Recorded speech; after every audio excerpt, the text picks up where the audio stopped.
Perkenalkan, nama saya Levina Yuridara. Saya berasal dari stasi Santo Fransiskus Assisi Lingga.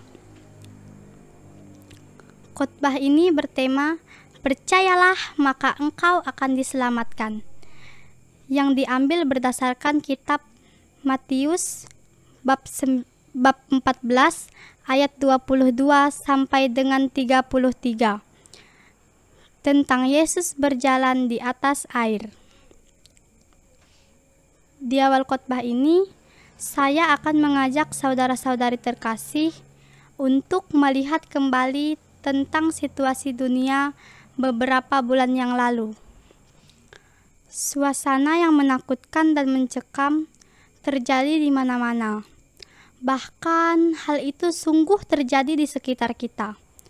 Bahkan ketakutan itu kita alami akibat virus COVID-19. Hal tersebut juga membuat seolah-olah kita juga dianggap tidak peduli dengan menjaga jarak terhadap sesama. Saudara-saudari yang terkasih dalam Kristus, jumlah orang yang sudah terpapar dan meninggal akibat persebaran dari virus COVID-19 pun semakin meningkat. Bukan lagi ratusan, ribuan, bahkan jutaan orang.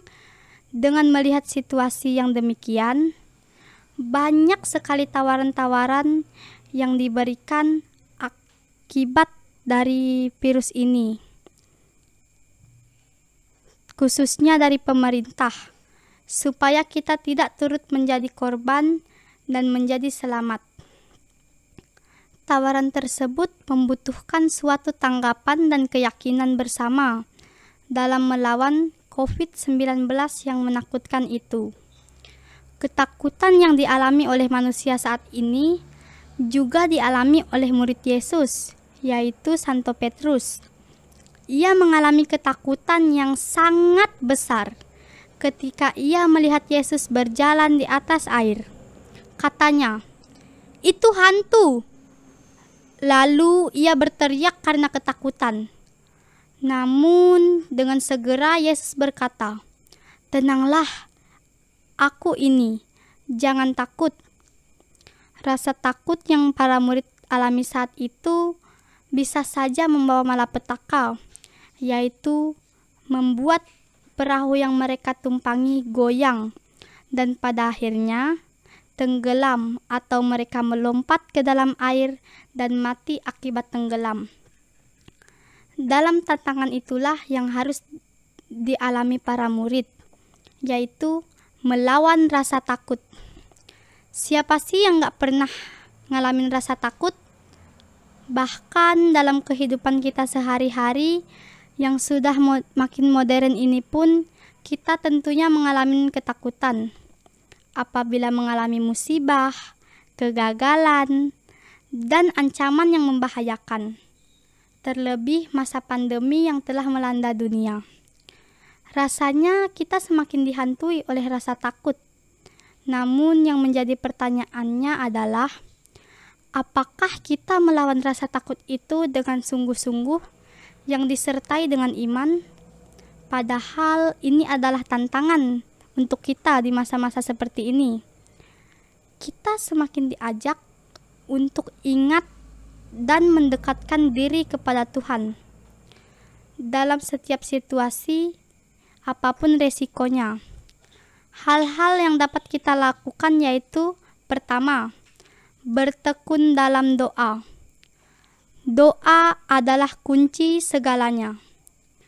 Kita bisa melakukan doa pribadi, doa bersama, maupun mengikuti perayaan Ekaristi yang menambah kedekatan kita dengan Tuhan. Dengan melakukan hal-hal yang positif bagi hidup kita dan sesama, misalnya berperilaku sopan santun dan bersikap baik terhadap sesama.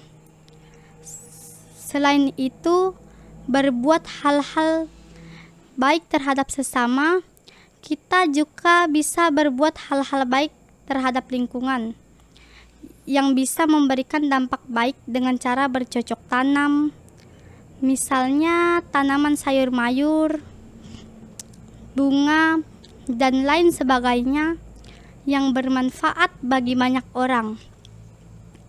Jadi, di sini saya mau sedikit sharing tentang pengalaman saya yang pernah meninggalkan Tuhan.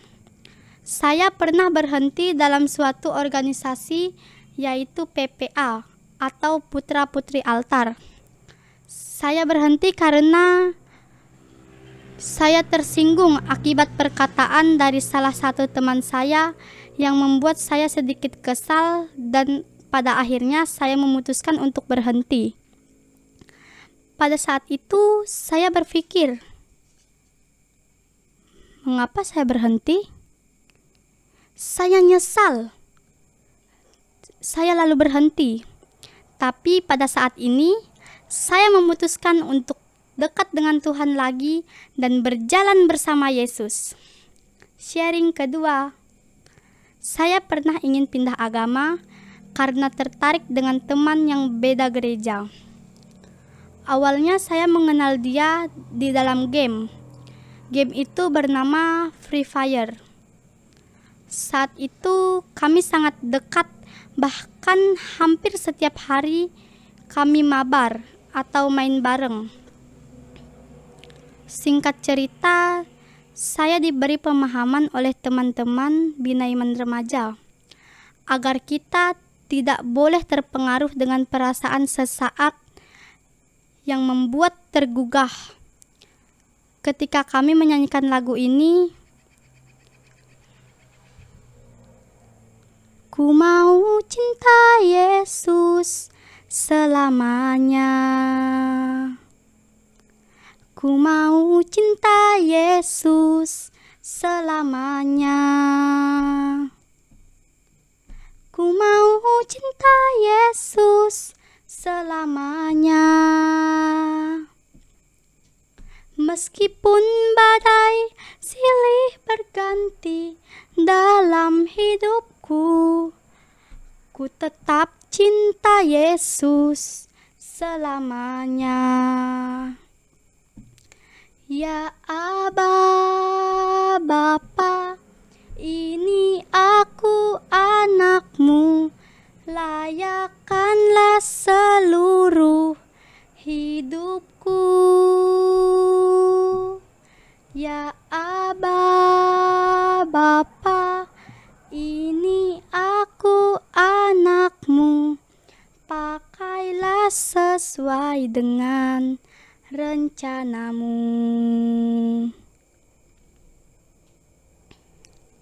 Saudara-saudari yang terkasih, di masa-masa yang penuh tantangan saat ini, situasi bisa saja melemahkan iman kita apabila kita terlena dalam zona nyaman dan menyepelekan hal-hal kecil dalam hidup kita. Oleh karena itu, jangan sampai kita terlena dengan situasi nyaman yang tengah kita alami sehingga kita lupa akan Tuhan yang senantiasa menyertai kita. Maka dari itu, mari kita semakin percaya dan dekat kepada Tuhan seperti Santo Petrus, supaya kita juga diselamatkan untuk kemuliaan bersama Allah Bapa dan para kudus di surga. Untuk mengakhiri khotbah saya pada hari ini, saya mau menyanyikan lagu yang berjudul Jalan Serta Yesus. Jika lagu ini dinyanyikan dengan iman, maka kita percaya bahwa Yesus akan senantiasa menyertai kita. Mari kita bernyanyi. Jalan serta Yesus, jalan sertanya setiap hari. Jalan serta Yesus, jalan sertanya selamanya. Jalan-jalan suka, jalan dalam duka, jalan sertanya setiap hari. Jalan serta Yesus, jalan sertanya selamanya. Jalan dalam duka, jalan dalam suka, jalan sertanya Setiap hari jalan serta Yesus, jalan sertanya selamanya. Mari kita berjalan bersama Yesus dengan penuh sukacita, menjadi perpanjangan tangan Tuhan dimanapun kita berada. Semoga berkat Tuhan melimpah atas kita semua. Terima kasih.